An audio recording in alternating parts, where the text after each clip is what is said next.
Nice to have you with us, everyone. On the phone now is our friend and colleague and a person that's always in the front of the battle. He's one of those social issue first responders. He runs into the crisis that we're facing to take on those who feel that they are all powerful, have all the rights, and we have none. Gerald Celente. Gerald, nice to have you with us today.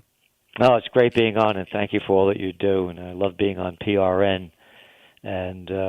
And everyone listening, please do what you can to support Progressive Radio Network, especially at this time when it's so hard to get any kind of information that isn't bias and outright propaganda.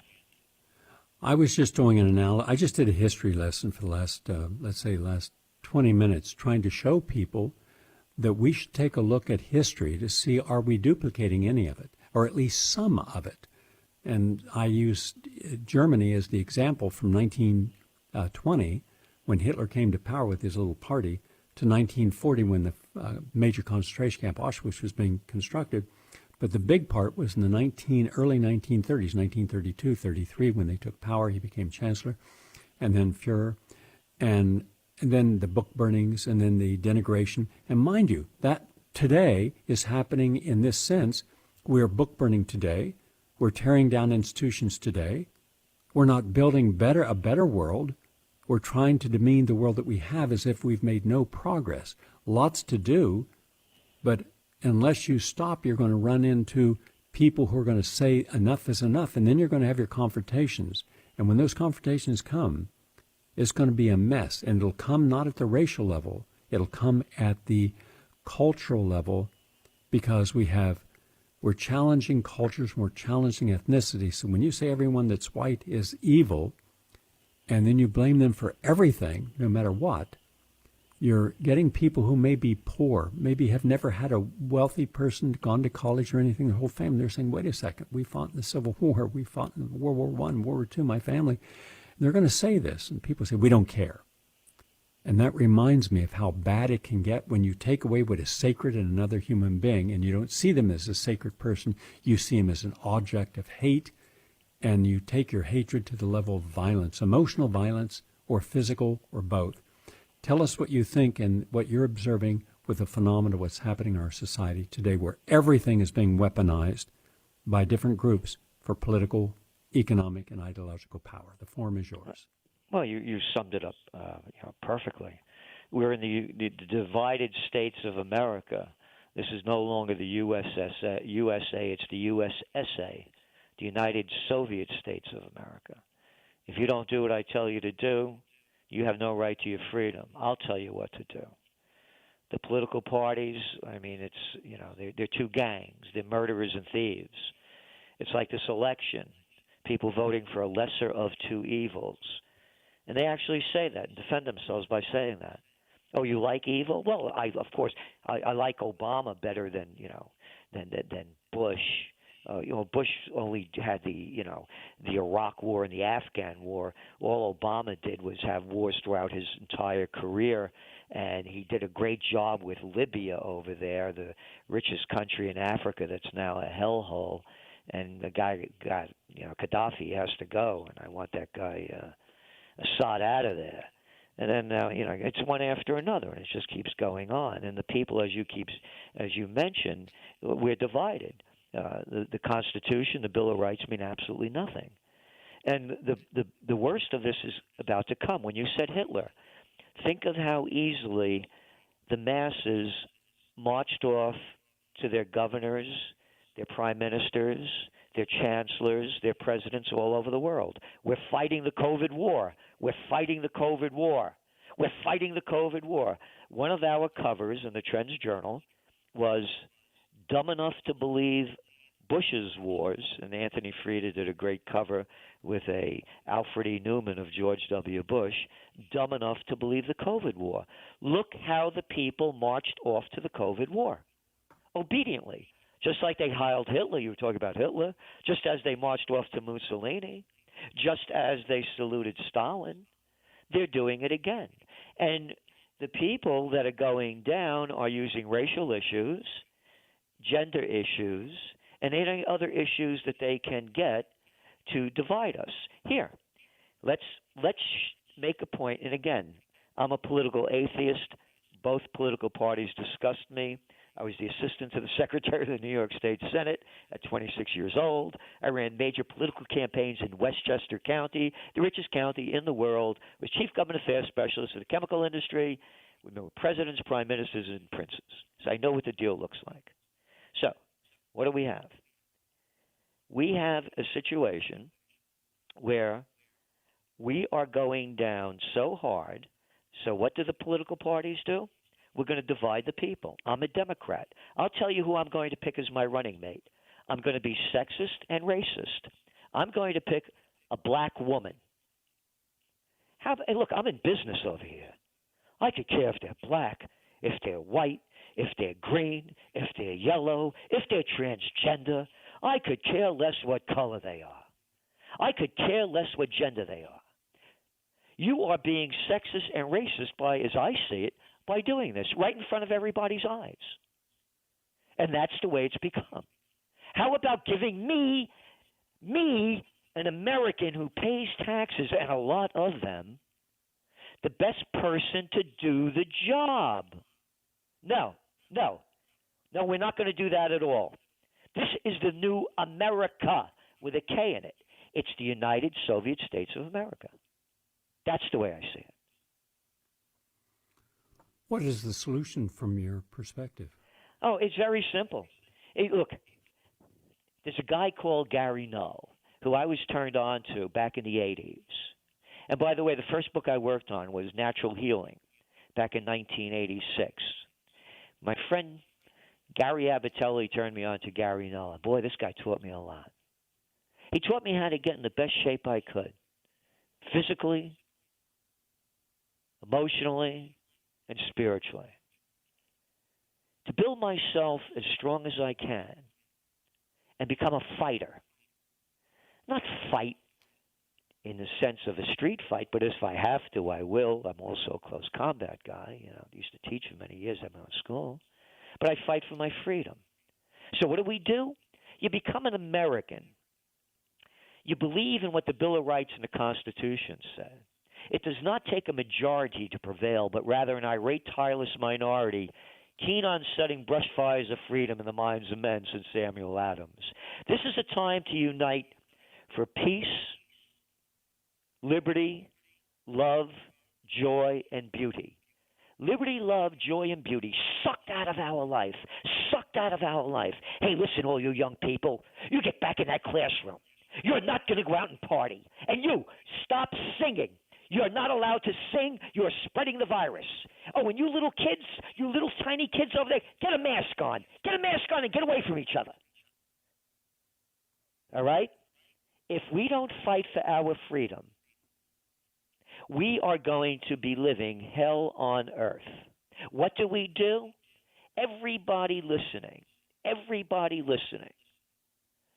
do what you can to support Progressive Radio Network to get the word out, to unite for peace, prosperity, liberty, love, beauty, and joy, which these clowns don't have a clue about.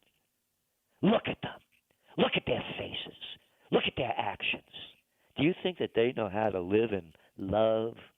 Not even close. And again, we put out the Trends Journal. You get it. There's no magazine like it in the world. We tell you what's going on, what it means, and what's next so you can prepare. And that's what people need to do right now. They have to prepare for the future in a way like we've never seen before. But the biggest thing is we have to unite as Americans. And there's never been a better time, by the way, for a new third party than now. And I could give you two of the platforms, anti-tax and anti-vax. Here they are taxing, you've been up to Kingston. I have those historic buildings are the most historic four corners in America. You know the taxes I pay? $126,000 a year. School taxes, never had a kid. I'm paying all these school taxes.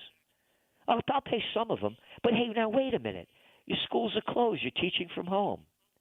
You don't need 25 first grade teachers. You need one. Why should I be paying all this maintenance in schools and janitors and all this other stuff if kids aren't going there? Cut my taxes. No, I lost my job. I this or that. No, cut my taxes. What to do Now is the time for a new way. Because if we keep the corruption, the murderers and thieves that are in charge now, again, it'll be hell on earth. So what can we do? This is a time for a new party, and not one that already exists. Not a green party, not a yellow party, not a libertarian. A new party, a people's party, a freedom party. That's the way I see it. Good. Gerald, for many of us, we're concerned that New York City is going through a transformation, not necessarily a bad transformation in the long term, because for those of us who've been small little business people in New York City, we have been under the strong foot of landlords. They give no mercy. And before COVID, there was a 24% vacancy in all the boroughs. Now the latest report said that 91% of all small restaurants, or all restaurants, period, in New York couldn't even pay their August rent. That means they're going to go out of business. And that's before the winter comes. So I'm looking at it and I'm seeing what's going to happen is the entire collapse of the real estate market, both commercial market, which is collapsing now, and the rental market. And over a period of 2 years, that collapse will not be reversed, but instead young professionals and young working class people can move, or anyone who's a working class person can move back into the city because they'll be able to afford to, and therefore there'll be a whole rejuvenation of small businesses similar to what we had in New York in the crisis of the Beam administration in the 1970s, where you'd have 10 small businesses on a block. Now we have a bank, a drugstore, and a mall store, and they're closing. So I see short-term enormous crisis, unparalleled. I see in the long term, over the next 5 years, a rebuilding, but of a different type of system. No longer will you have one gigantic building complex like the big building complexes on down around in the 40s and 20s on 12th Avenue, or those mega buildings, Hudson Yards, because a Hudson Yards then has like 50 other small businesses that assume that they're going to make business with people who can afford whatever they're doing, and it's not working. So I see a whole different type of person living in New York, taking us back to the time when the average person could live in New York. Those are my thoughts. Tell us what you see for New York in the foreseeable future. Let's see the next 2 years. Well, you nailed it perfectly. Again, back in March when this started happening, and again, you remember and you know the facts.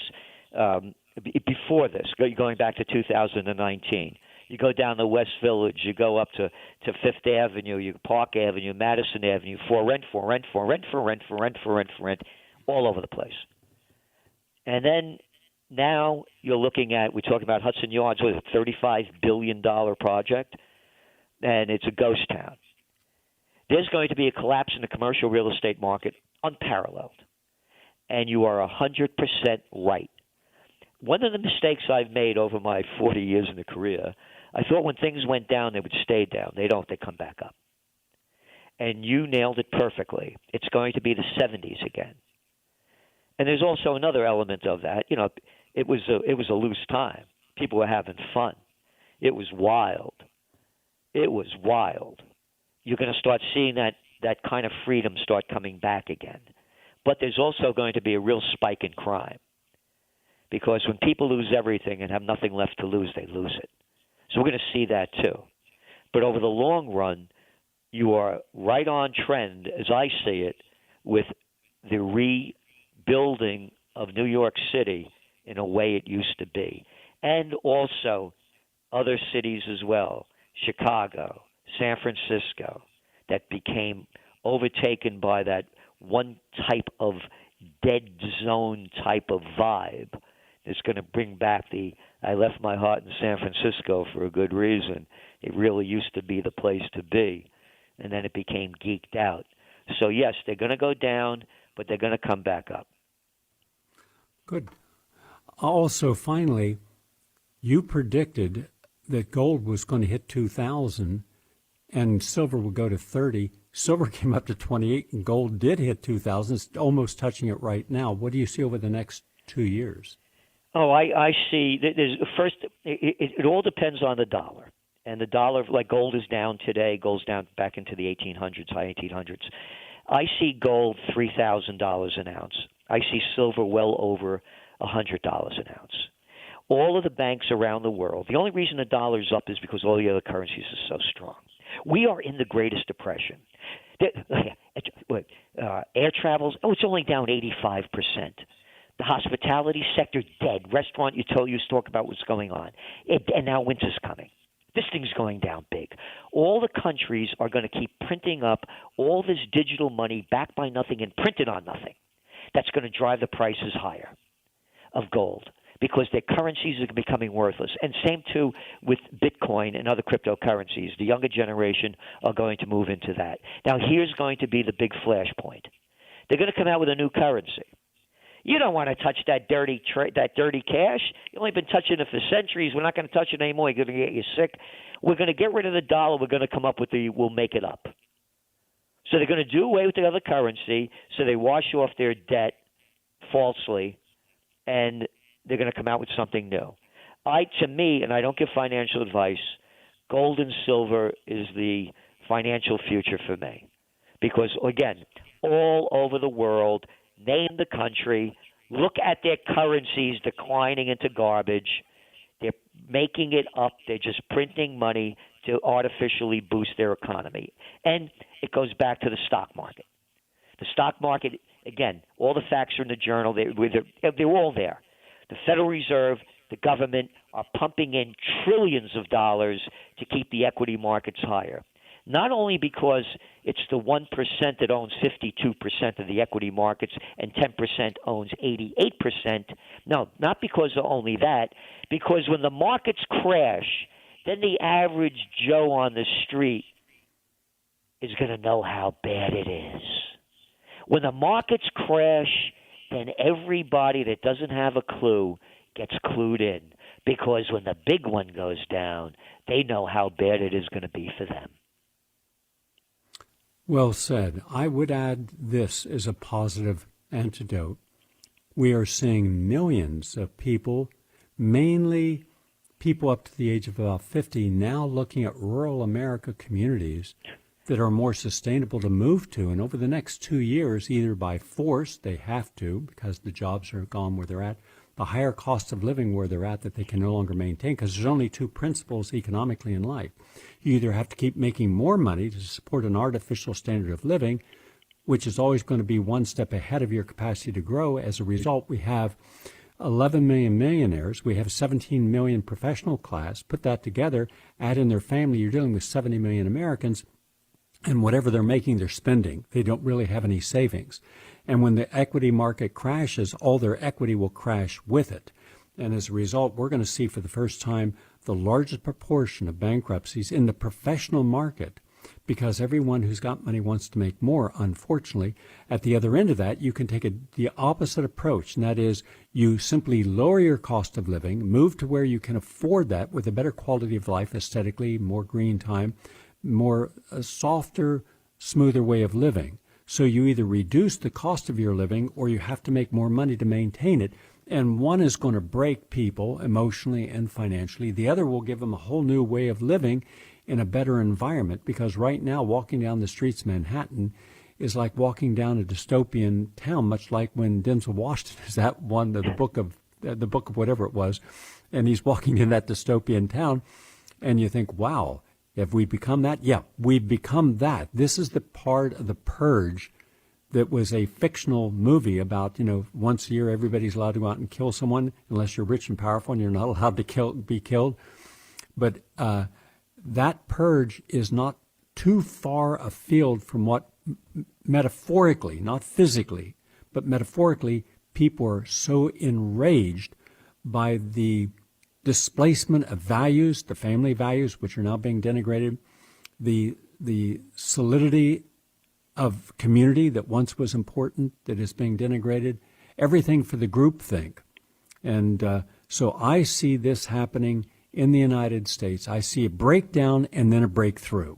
I see us going down, but not for the count. I see us going down and then stopping listening to the left and the right, stop making our arguments about race and ethnicity and culture, but instead looking for that which unites us, looking for the best in human beings, and you will find it.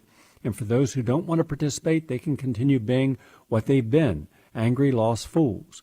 But I see that the people who've been sitting on the sidelines have had enough of all this, right or left. And so it will have to fall and collapse.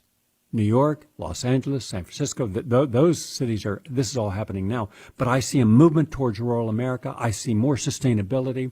I see people doing things with others, the we instead of me. Your final thoughts. You hit it. You nailed it. Again, one of our trends, we're saying a new age 2.0. We're going to see a real new age movement happen. It happened, you talked about the 70s. That's when it really started to begin, when things really started going down and people started looking for the higher things in life. And then when the dot-com boom started, it was all forgotten. People started making money. All of a sudden, they're building McMansions. And now they have to simplify their lives and get back to the true meaning of life. And when you're talking about rural, you've been up here, Kingston, New York.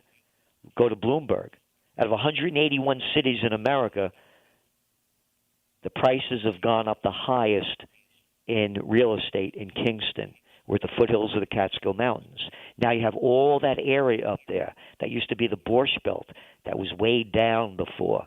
People are going to be moving back up there, self-sustaining, learning how to live yourself without being on the grid like you used to be. And that's going to be big. And you're 100%, as I see it, on trend, because that's where we're seeing it as well. Gerald, it's always nice speaking with you. Make time next month so we can spend another half hour together. All right? Oh, I'd love to. And thank you for all that you do and everyone on Progressive Radio Network. Well, you're on Progressive Radio Network, too. You preceded my show today, Wednesdays at 11 o'clock. Thank you very much, Gerald Celente, and Gerald's Trends Journal. If you want to be ahead of the curve, and progressivism means looking for the truth ahead of the crowd. Trends Journal will help you get you there. Thanks a lot. Thank Gerald you. Celente from Kingston. And I remember when we had Ralph Nader and Cindy Sheehan and Robert Thurman, Gerald and myself, who founded, through Gerald, the Peace and Prosperity campaign to get people to look at the world in a peaceful eye, with diplomacy, with decency, with spirituality, and prosper to our needs but not to our excesses. So you only make what you need, and anything more you can help other people with. Didn't get the publicity. 1,200 of you showed up, and thank you. Finally, today, I want to mention that we're going to do a little brief fundraiser here for the station. All the funds go to the station. We have a special. We just got a new batch in today, nitric stuff. Nitric cell stuff is called. This is one of the single most important things you can put in your body. In fact, when you have a glass of beet juice or pomegranate juice, you're getting nitric oxide, N-I-T-R-I-C. That's an essential molecule produced by all of our body cells to increase blood circulation and to protect and relax blood vessels, thereby assuring the maximal delivery of nutrients throughout the body. So nitric cell stuff was formulated, I formulated it, with scientifically supported foods that have the necessary compounds for cells' needs to make nitric oxide for maximal cellular performance. So that's what you get. But also today you're getting a very important documentary. It's an award-winning documentary called Detoxification Natural Approach. And I have some of the best minds in America in there showing people how you can detoxify. And even this morning, I get a call 3 o'clock in the morning. Man, that's what happens when you one of your best friends, they have a family member's having a problem, and suddenly they call you at 3 o'clock in the morning. I got a problem. Yeah, you do. Part of it's waking me up at 3 when I only sleep from midnight to 4. But be that as it may, now this person has to go through a complete detoxification, because when you get into an angst critical position, you need to detoxify your behavior, your emotions, your body. And so this documentary, Detoxification Natural Approach, helps get you there. It's a very, very important healing aid. And so here's the number you call to get your nitric cell stuff. And again, we're getting that second wave where ingredients are very difficult to get. And so I don't have a lot. I wanted to order 5,000 bottles. We got, I think, 1,000 or 1,500. And by the way, you have to understand, wherever I can get organic, I do. When I can't, because it's just not available, it's nowhere to be found, then I get the best I can to get the healthiest, the cleanest that is possible. In any case, this is really good stuff. For example, I blend in here beets, oat fiber, pomegranate, the cacao, which is a chocolate, organic chocolate, natural orange flavor, rice, grapes, blueberry, organic prune, goji berry, acai, stevia, rhubarb, spinach, kale, watercress, celery, cilantro, spirulina, lemons, grapefruit, orange, and watermelon. Now, all these have something in common. I just went to the USDA. What are the foods in order that have the highest amount of nitric oxide? And this is them. 500 grams, big jar. This is the superstar. This is the superstar of all the products I've created that can put this in your body. Maximal delivery. Very tasty, delicious tasting. And it's yours. Let me give you and by the way, the value is $104.95. You save $44.99 today. You only pay $59.99. Let me give you the number. Call this number. Diane and Sandy are standing by. 877-627-5065. 877-627-5065. 877-627-5065. And you can drop by the Vitamin Closet. We've moved the Vitamin Closet with Neil from 89th and Broadway down to our corporate headquarters on 35th Street. And he's there. We're open 7 days a week from noon to 8. And you can also call him. Let me give you his direct phone number. And he gives, nice little discounts also and gifts. 646-926-5430. 646-926-5430. That's Neil. He's moved. And he, knowing that people have to go in to get that, he generally offers them a free video or something for the fact that they took their time to get there. That's our show today. Have a nice day, everyone.